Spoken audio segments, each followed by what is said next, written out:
back, everybody. Welcome back. Sorry, I'm Matt. I'm Jimmy. We're Two Average Guys. Cheers Yes. to a Sunday. A Sunday after another loss. A pretty predictable game. There really wasn't a whole lot of surprises yesterday. At least didn't think from our end, we didn't really see anything that jumped out as like, oh my gosh, I can't believe that happened. Right. I totally agree. Maybe that it was 14-3 is, deep into the second quarter. And I thought we'd actually probably score a touchdown on that drive, and Joe ended up getting hurt, and then Smothers fumbled up, came in cold. Well, Smothers comes in, then we have a bad snap. We have, I can't remember what happened on that drive, but a couple of things just rough back to back that happened, but yeah. It wasn't, I'd say we played a little bit better early than I thought we would. First drive, Chuba throws a 30-yard pass, and then, we have a false start on 3rd and 4 and end up having a punt. It wasn't ideal. They basically did what they planned on doing, which was hand the ball off, let their workhorse go to work, and he did. We kept him under 200 yards, I believe, but he had like 30 carries on the day. He had like 20-something carries in the first half. Yeah, but they're averaging 6 yards a play, and we averaged 3 yards a play. So they also had more than double the amount of plays we had in that game. So there's just so many things that, again, this is not rocket science. You cannot be defeated on both sides of the ball over and over again and expect to win a game, and that's I what was happened. kind of surprised that not necessarily surprised that they threw a bunch of deep balls in the first half, but they were just able to run for 5 yards a play or more, and they could have just done that the entire game. But they took a lot of deep shots, and we actually, our DBs actually played those pretty well, at least in the first half, and I don't know how many they did in the second half. Yeah. Well, it was kind of interesting, like listening to the commentating on the game, and they were talking about those deep passes, and they're like, I don't know if it's just the weather, if the guys aren't seeing the ball, it's the lights, and I'm watching these plays downfield. Our coverage was great. Right. Our guys were step for step. Hartzog was covered really well. Newsom covered really well. They, I think that J.J. McCarthy overthrew a bunch of receivers. He did. And one went through the guy's hands, but it was close on whether he was going to be able to snag it or not. But I thought our coverage downfield was good, and it had nothing to do with the weather or the lights. It had to do with their players having one-on-one coverage, and our guys were actually covering really well. So, again, he's not hitting them in the hands either, so that doesn't help. But our coverage was really good, I thought, and downfield, it just, again, they were like, oh, wait, why are we doing this? Why don't we just run the ball? And they run for 265 yards, and, we had no offense. We didn't have 100 yards on either rushing or passing. Right, and, actually our third down efficiency, I know 5 for 15 is not very good, but that's better than I would have expected it to be. We did get, into a couple like 3rd and 4s, and we got them, but it didn't mean anything because the next set of downs, we didn't get anything. So, we couldn't really run the ball. We couldn't pass the ball. Neither one of those guys, I wanted us to play Smothers. I said if Purdy starts, I might not watch the game. And then Purdy started, and he actually played better than Smothers did. So I don't know what the answer is there. Well, we either need to get Casey Thompson back, or we need to find, we need to develop a couple quarterbacks that we can count on, because it seems like everybody else can do that and we can't. Well, I'm not going to say he played better than Logan Smothers. They were both 500 in passing, but we were able to move 15 yards. We were able to move the ball, I guess, better when he was in the game. And I know that obviously Whipple took that nasty shot, and that was pretty bad. And Mickey was calling plays in the second half, and I can't say whether I thought he did a good enough job or not, but we scored 0 points in the second half. So and 3 in the first quarter. And the game was over at that point. So I know that there's a few things that we can touch on as far as, I know they didn't make a difference in the game, but some of the calls or non-calls, I don't know if it's either Big Ten officiating or, just Michigan's number 3 in the country. That type. They want Michigan and Ohio State to be undefeated in a couple weeks. Everybody knows that. Did that make the outcome of the game? No, it did not. But that ball was clearly out of bounds in the back of the end zone. The problem, I thought it was. The problem with that is the back judge was probably about 10 to 15 yards away from where that ball was going out of bounds. He was way behind the play. You're the back judge. Like, that's your job, is to be able to see a play like that as the ball is going to the end zone. He was nowhere near where he needed to be at, so he was out of position for one. Two, they didn't even review. Well, go ahead. Yeah, I'm sure the booth reviewed it, but like there was no review. They acted like it was just a touchdown very clearly. I'm like, that ball looked like it might have gone out of bounds, and they went to commercial, and then it's mid-commercial. They stopped in the middle of a Dr. Pepper commercial, and they're kicking the extra point. I'm like, all right, they didn't have any reasoning or show anything, and then when they showed it, like, to me that looked clearly out of bounds. Again, I don't think it would have had a difference in the outcome of the game, but the lack of holding penalties, no calls. I mean, I don't know if it was the picture you posted of the game, of like the final or whatever, but it's showing, or maybe it was 24/7 Sports, whatever it was. They're showing a Michigan guy holding the Nebraska guy as the guy, and then they're showing another player running, and it's like, yeah, I mean that was the entire game. The entire game. I mean, they had another run up the middle that was a really good run, and I'm watching the replay, and I'm like, well, look at who was it? It was we finally got to see him play, 97. Shoot, I can't remember who it was, but he's being held as he's trying to turn and make a tackle. The guy's holding under his pads, he's holding him, and as he tries to turn, he's being yanked the opposite direction. It's like, those are the things that you should be calling. But don't get me wrong, Michigan's offensive line is probably one of the better ones in the country. I mean, I think as a whole they won like the offensive line of the year last year, and they brought in some other pieces. But they were better than us, especially against our D line. It was one of our weaker points. But like even Garrett Nelson, when he got a sack with one hand because the guy was holding his other one, and it's like, really? Yeah. How do you guys not see that? Well, look at our almost blocked punt. That punt would have been blocked, but our guy was being held the entire way before he gets a running into the kicker penalty, which of course didn't give him a first down. But it's like, well, he ran into the kicker. He was being held the whole time. He would have just been blocking the punt otherwise. Well, and even then, that little baby of a punter took his helmet off, which is a penalty, and then just whined the whole way off. My wife doesn't know nothing about it, and she's like, "Look at this little whiny bitch," you know. Well, and, that's another thing. Like, you can't take your helmet off on the field like that and walk off unless you're injured and laying on the field. Like, and he was claiming that he was injured because he got roughed, and doesn't matter. I was actually kind of surprised they didn't call it roughing the passer and keep the ball with Michigan. Roughing the kicker. Or roughing the kicker, I mean, because I mean it was kind of clear that was what the call would be. Yeah. But anyway. Yeah, I think it sucks. I mean, again, it wouldn't have made a difference in the game. It really wouldn't have.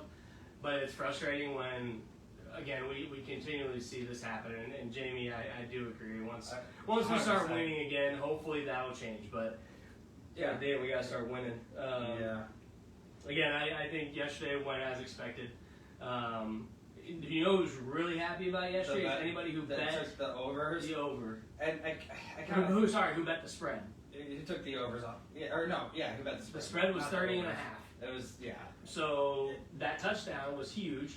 That rolled out of the end zone. That was huge. And then the field goal was huge because that made it a 33 point or 31 point game. It was 30.5. I can't believe they kicked that field goal. I'm surprised they didn't go for it, to be honest. Well, yeah, because at that point, and we ended up going to a party, so I didn't see that particular field goal. We were driving. I was listening to the game, so I'm not even sure who they had in at quarterback. I know that when we left to drive, who's their backup? I can't remember his name, but when we were driving, they said, Wolverine down, and this is one of their key guys, and I'm like, why is he still in the game when they're up by 28 points? Yeah. Are they trying to score more points to look better? They don't need to look any better. They just need to win and then beat Ohio State. Yeah. So why are they keeping guys in the game for so long? Anyway, it doesn't matter. But that's why I don't know why they kicked that field goal. I mean, Yeah. if you have a backup quarterback in, why don't you just, even if it's like 4th and 7 or whatever, why don't you just try to run a play and, get some guys some experience in that department? Unless you're trying to get your kicker feeling confident about kicking going forward. I don't know. Yeah, I mean, again, it's A lot of different variables, I guess, that go into it, but Vegas. and Vegas. How does Vegas know? Like, hey, we're going to put this at a 30 and a half, and they win by 31. I will never understand that. But. So yeah, I think there was there was actually, it's really funny, and if you guys are watching the game, it was pretty funny. There was a guy right after that field goal was made, a Michigan, it looked like a student, might have been just out of college, but he was like freaking out after that field goal got made, and I'm thinking, well, he clearly bet the spread. Yes. Because he took Michigan with the spread, because otherwise he wouldn't be as happy as he And knew was. that we probably wouldn't score any more points. Yeah, so he was pretty happy when that field got made, so that was funny. Yeah, I can't disagree with you there, Casey, because I love Damon Benning. So Yes. he's the man, and listening to the game, he's awesome. Well, I think we've talked about Davidson before, and as much as people love Matt Davidson, he's a good guy. I don't know how much longer he's going to be around in Nebraska football, considering, I think Carricker talked about it as well. You talk about some people giving some bad advice in Scott Frost, early in Scott Frost's career, and Davidson got a big finger pointing at him there, that he could have been one of the guys giving some bad advice to Scott Frost. And I think he may have gotten him in touch with, or led him to a relationship, not with a woman, with other associates and stuff that maybe were not good influences for Frost in his tenure here. So we'll see. Yeah, and so here's what I'm looking at now. I know Jamie, you're talking about a press conference to put all the rumors to bed. I'd be shocked if anything happens before the end of the season. Be kind of shocked if anything if something happens before bowl season. Then it better be a coach that's not coaching his bowl game, because we've talked about it before. I mean, it would be Matt Rule. We got to have a proven coach come in. We can't have Whipple. I'm not impressed with his play calling. I'm not. He doesn't have. It's kind of funny because he had Pickett, and Pickett was a good thrower, but also had an arm. And it was surprising that he wants to pass so much. But we also can't open up the run game. We don't go, we go north and south, not east and west, and we're not doing well either way because we don't have an offensive line to block. But, I just think, you think Mickey's going to be around. We need a new offensive coordinator, new strength coach. I agree. Jamie, I don't think Mickey's going to be the coach. If he is, again, I back him 100%. I definitely would. I love him, but he's not going to be the unless you know something we don't.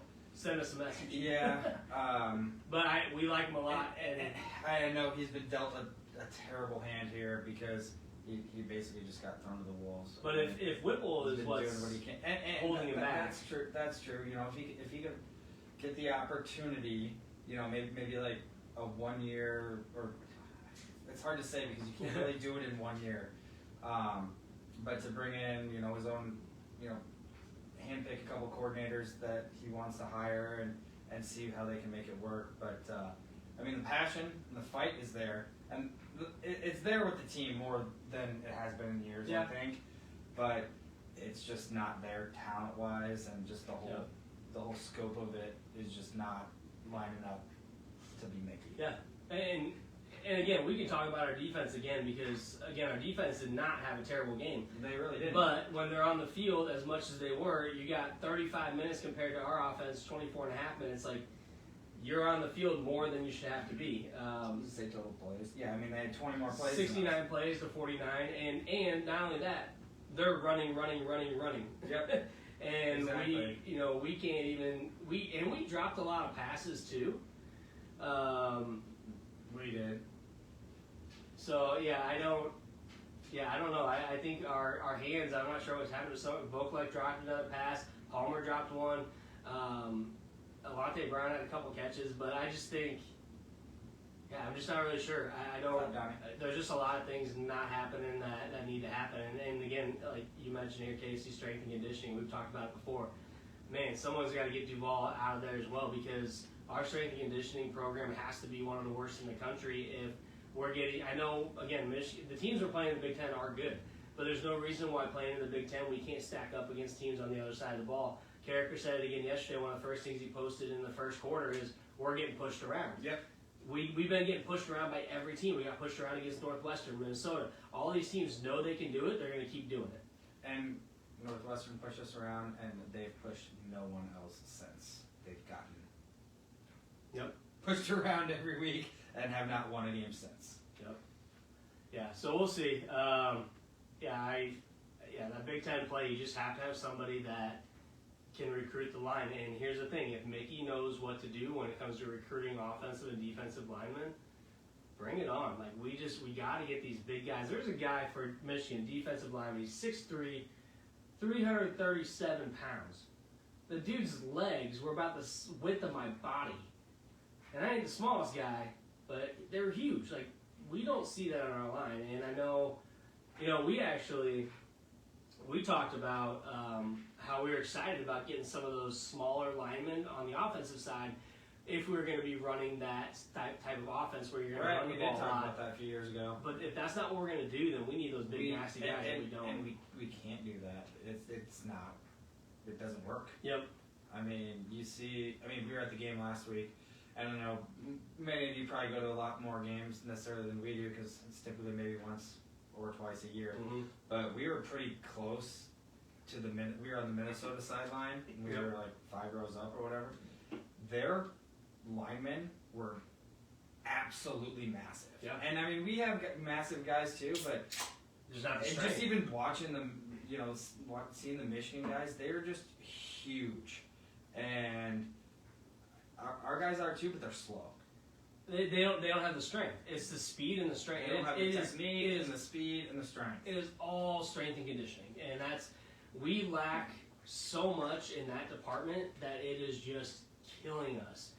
Yet, the size of it. Yeah, I mean, and we have one of the best workout facilities in the country. And I agree with you, Jamie. The problem is that everybody now is like 6'6". Yeah. Both sides of the ball, so you kind of have to keep up with that if you want to be competitive. So, I don't know. Yeah, so Casey, technique, so strength, conditioning, and just technique. I mean, all of that. It's a lot of coaching, and it's a lot of strength and conditioning, and we're misfiring on all of those 3 phases of getting your guys ready to play Big Ten football, and it's not working. And a couple of, Because you're right here, Casey. Because we met Robinson and we talked about how big he's like. The most massive person I've ever seen in my life. But yeah, they're not getting the strength conditioning and the player development that we talk about every week. I do want to give a couple shout outs to a couple guys on defense. We talked about Hartzog before. Yeah, he's been great. That kid, he impresses me week after week after week with his coverage, with his tackling. He's one of the only guys after our linebackers, defensive backside of the ball that knows how to tackle.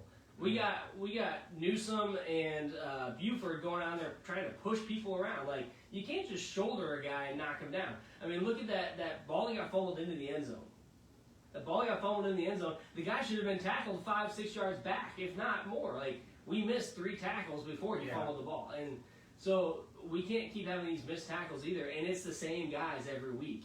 Farmer was a part of that before he got injured. Farmer didn't know how to tackle. Farmer didn't get injured. He got suspended. For the DUI. So Farmer, Newsome, Buford, those guys just need to learn how to tackle. But Hartzog, big shout out. Hartzog's been impressive, and Houseman got to play a lot yesterday. Man, even my dad's like, who's number 15? Yeah. It's Houseman. He's a freshman. He's like, he's doing really good. They put him in early this season, and when Nick Henrich got hurt, and he struggled a little bit early. Yep.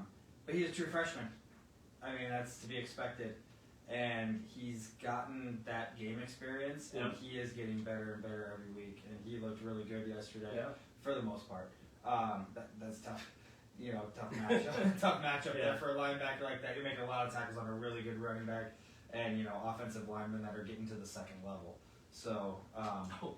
But he looked good. Yeah, I mean, there's promise as long as those guys stick around. Yeah. Yeah, I mean, you're talking about getting to the second level. Holy cow. Yeah. A couple of those plays I watched yesterday, I mean, you're talking about our defensive linemen just getting pushed to the side as they come and get our linebackers. And it's like, man, imagine you're a linebacker and you're taking on someone that massive. Like, that's not easy to get around. It's not easy to shed a block. It's not easy to even see the guy behind him that's running through the hole. So, tough job for Reimer and company yesterday to try to do anything. But and sorry, another guy on defense before I let you go.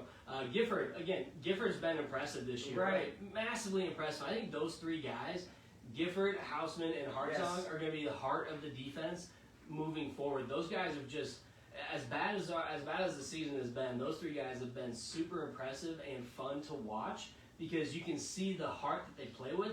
It reminds me of another Garrett Nelson, just a different position. Mm-hmm.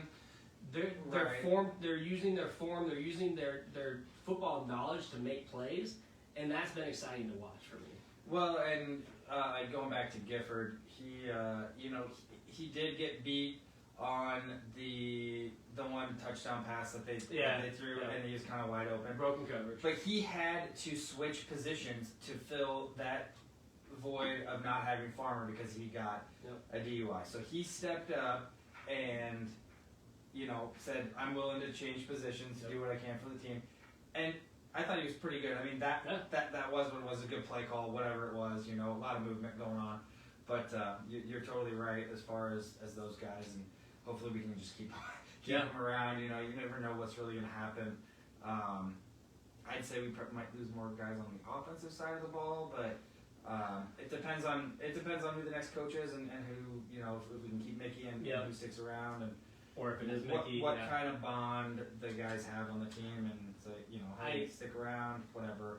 Yeah, we talked a little bit about that early on in the season. You got it seemed like you have a lot of guys that are me, like they weren't playing as a team, which it could still be going on with some of the guys. I don't know. I feel like Ramir Johnson's gone, which sucks because I feel like we have not used him at all, and I don't know if it's a him or if it's a coaching. I don't know. Well, and when Mickey came out to start second half, he was playing Gabe Irvin and Ramir Johnson, and I'm like, not taking anything away from Anthony Grant because he's been, one of the brighter spots on offense this year.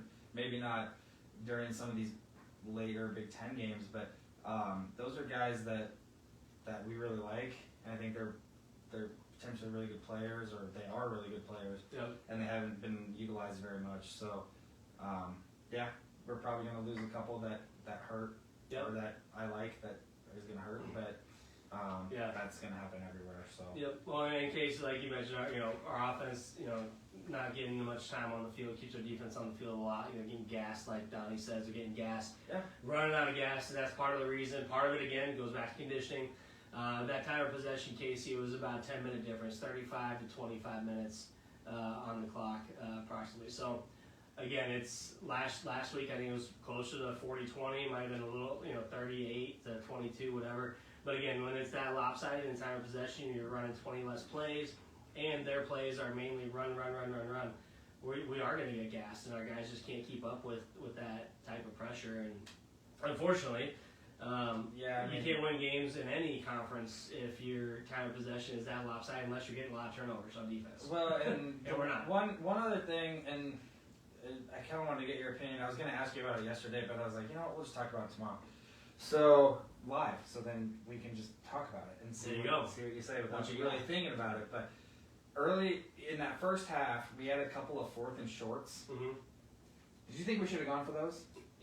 We said it last week. Right now, we have absolutely nothing to lose. Especially when, yesterday, I guess we technically did have something to lose. We could lose bowl eligibility. So if we lose yesterday, we lose bowl eligibility. I didn't think we were going to win out anyway. Didn't think we were going to win the game. But when it's like 4th and 1, 4th and 2, I know we're on our side of the field and the game's early and it's only 7-0. I thought we should have gone for them, for sure. Yeah. I don't disagree. Maybe that's, we don't have confidence in the player. Sorry, I don't mean to cut you off because I asked you the question. Oh, you're fine. But I don't know if we don't have confidence in those guys to get it done or whatever the case might be, but what you got? Yep. Yeah, yeah, I agree. I think, again, we got nothing to lose. Like, we literally, bowl eligibility. Bowl eligibility went out to me when we lost Northwestern. I know. Game one, we lost Northwestern. I'm like, well, definitely we lost to Georgia Southern. Yeah, we're not making to a bowl game. That was my thought. And so that went out the window a long time ago. As somebody who wants to, you got to play more aggressive if literally you have nothing to lose. You're playing against the number 3 team in the country. You're not going to win anyways. Especially on the road early when it's, snowing, sleet. It was snowing. It was only 7-0. I mean, just go for it. Yep. I mean, even if you have to punt, if you go, from there on, it's, 3rd and 10, 4th and 10, and then you punt. I just think I thought Mickey might be a little bit more aggressive there, and maybe that's not necessarily his call, but if it's somebody that's really trying to win the job, I thought he might overrule a Whipple that's saying let's punt and say let's do this. Yeah, well, and as a head coach, like that's the call you should be making, and. Jamie, as you mentioned, Whipple not being that creative, changing things up. Again, we've seen that when Frost was still around. Neither of them were that creative to change things up and make things happen. There were some, I risk putting your team in a bad way. I don't disagree with that, but I also just would love to have us take some chances here and there. I see a lot of other teams doing that across the country. It's just. Again, I think when you're at the 40-yard line, if you're maybe like the 35, like Casey said, right. Maybe, but when you're at the 40 already, I think it's worth taking a shot. Although we do have a good punter, but when we know our defense has already spent a lot of time on the field. And I'm not saying one thing's right or wrong. I just kind of wanted to see what people thought, and I'm not saying that me thinking that we should have gone for it is right, because I can understand both sides. But I'm like, if in a game like that you literally. Most people think that there's not really a chance for us to win a game. You have to take risks. Yep. And especially, I know, like you said, early, you don't want to do it early.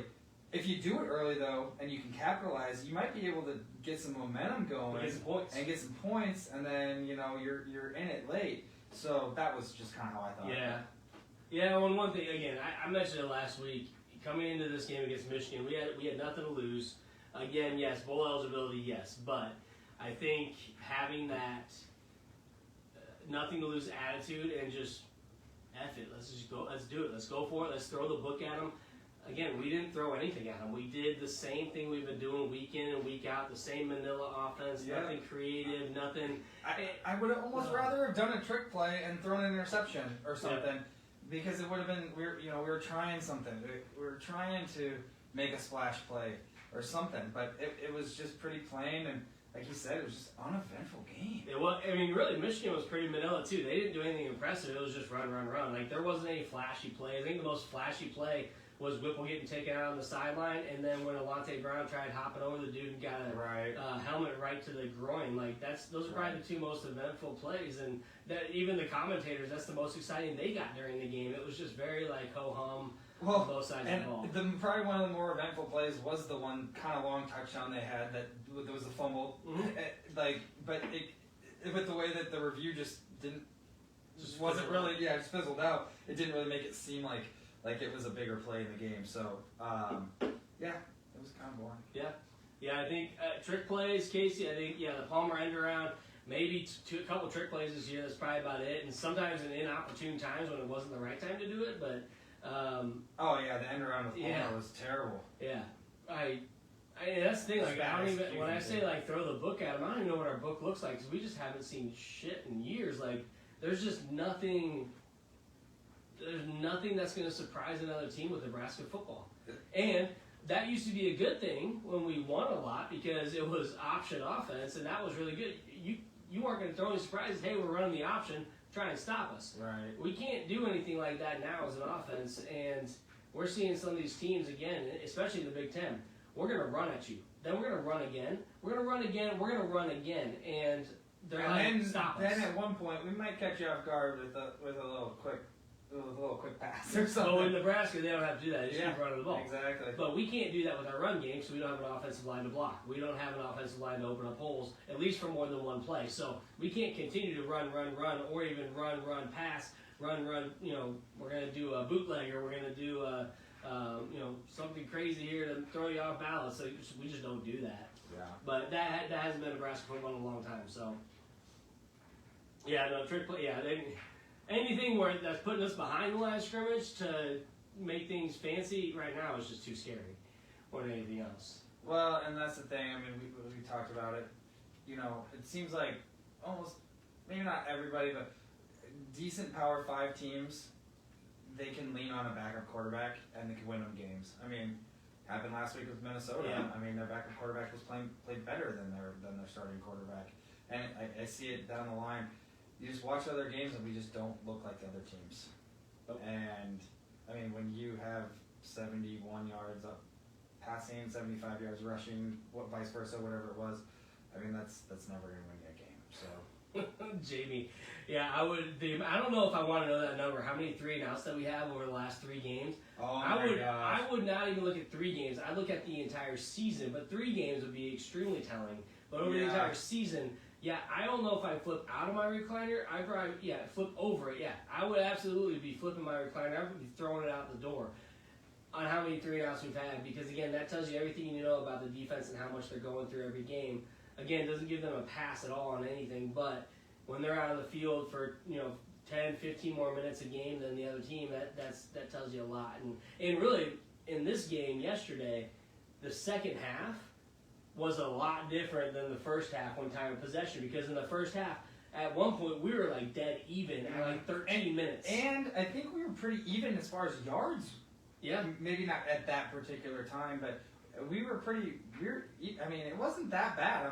They showed us stats of both teams' various stats, and I was like, if you look at that, like we're in this game. Yeah. And the score was still fairly close at that time too. I mean, it was 7-0 or maybe 14-0 or 14-3, but and they said Michigan's a real big third quarter team, and I mean they outscored teams 100-3 in the second half before yesterday. 100-3. So that tells you a lot for one, as far as them being a second half team. 120-3, something like that. Now.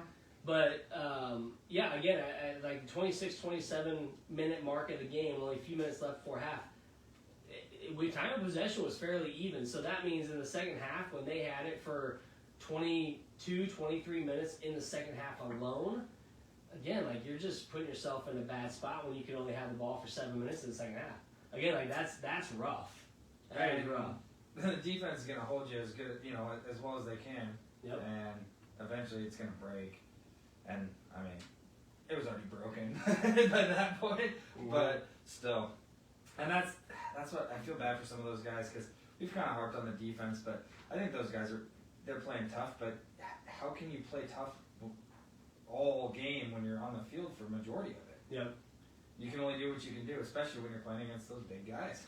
I love the positivity, Ross. So, yeah, our offense put up 148 yards, but our punter had about 300 yards, so special teams remained solid. Absolutely. And we were 1 for 1 on field goals? Kudos, yeah.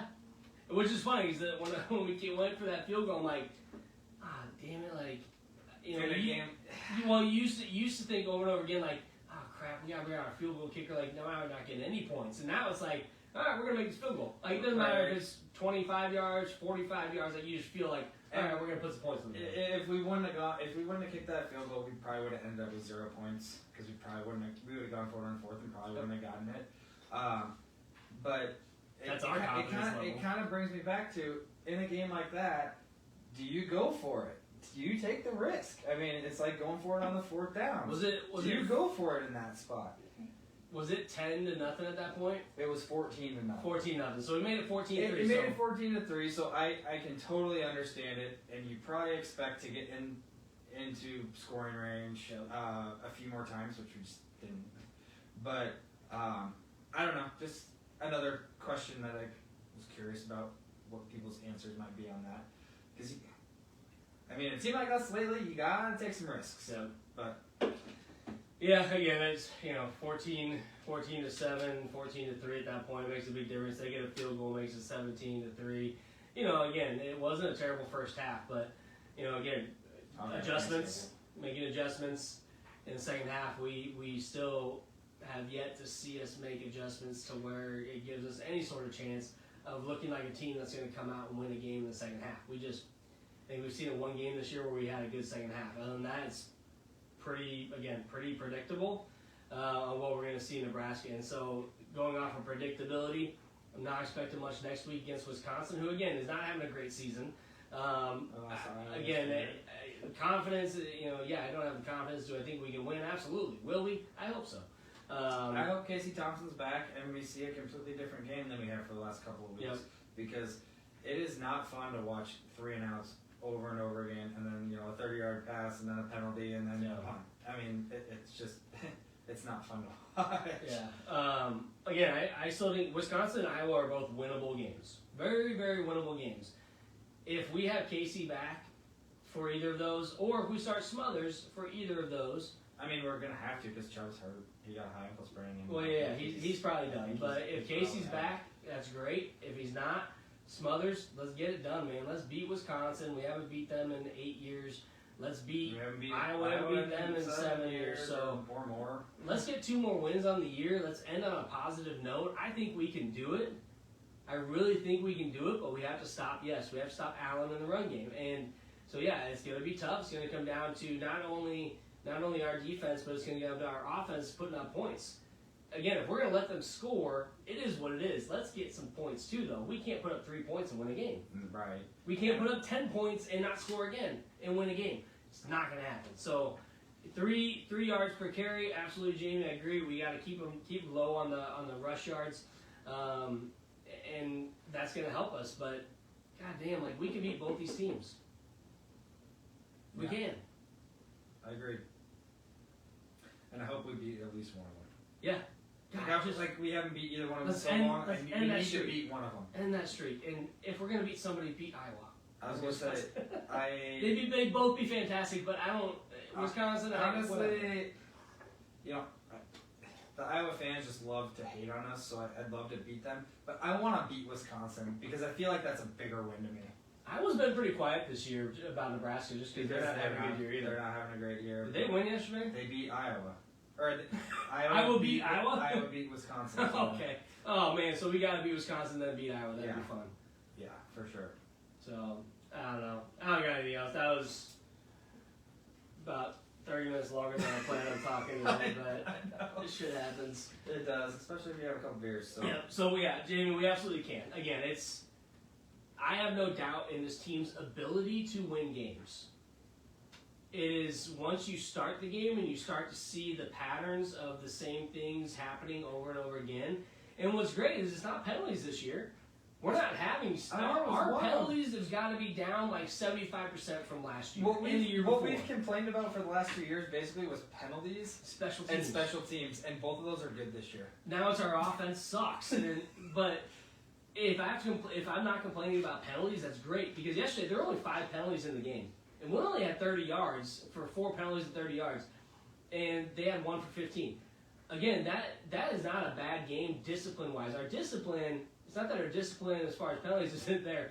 It is our execution, our strength, conditioning, our everything else. Everything else is not there. Special teams is doing fine. We've had 3 or 4 block punts this year. We're getting to the ball. We're kicking field goals. We're punting the ball really well. But then we can't do anything on offense, and our defense is out on the field all the time. So, it's a good way to sum up the season so far. Yeah, it's just we just flipped everything around. It doesn't make sense, but again, that discipline has been there. So I'm happy about that. But you gotta be happy about something. All right, that's all I got. Guys. Jamie, Casey, Donnie, Sion here, Ross. Good to have you guys on board. I think that was a bit of a hit today. Didn't expect a whole lot. Didn't expect a whole lot. Usually when we lose, we get a lot of people, but I think people are just sick of losing and sick of hearing us boneheads talk. And people are. Someone called us boneheads the other day. I thought that was kind of funny. 2 boneheads talking we're average guys. Call it bonehead. He didn't listen to the show. He's like, oh, who wants to listen to 2 guys talk about Nebraska losing? I'm like, well, yeah, we just do it for fun. It is fun. Even though we didn't win, it's still fun. I'm still smiling. I'm still positive. We're going to win 2 more games this year. Let's get to 5 and 7, and then go figure out coaching from there. All right. 24-20. I got you, Jamie. I feel you. Let's do it. You guys have a great rest of the day. Casey, enjoy your hunting. I'll be out of town next week, so I don't know if we can try to figure something out, but otherwise we won't see you next week. So. Hey, yeah, we won't see. I'm not doing anything solo, guys, unless we win. If we win, I'm going solo. Heck, I'm not going solo. Brian's going to come on the show. Brian's going to There be you here go. sitting next to me on the show. We're going to talk Husker football. It's the first time you're going to see him talk about Husker football, usually behind the camera. I really hope that happens. That'll be a lot of fun. And I'll be watching and I'll be sending messages. There you while go. I'm on the road. There you go. So, go Big Red. Like always, appreciate you guys joining in today. We're going to play a little bit more. Killigans, again, thank you, Killigans, for allowing us to use your song during a really bad season.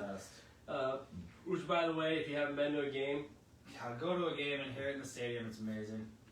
And we get to play it here. there you go. I'm not wearing a belly shirt next week if Nebraska wins. No, thank you. But go Big Red. Appreciate you guys. Let's listen to the Killigans, finish it off here for a little bit, and then y'all enjoy your Sunday. And let's go Cowboys. We'll Beat them see Packers. you No next cheeseheads. time.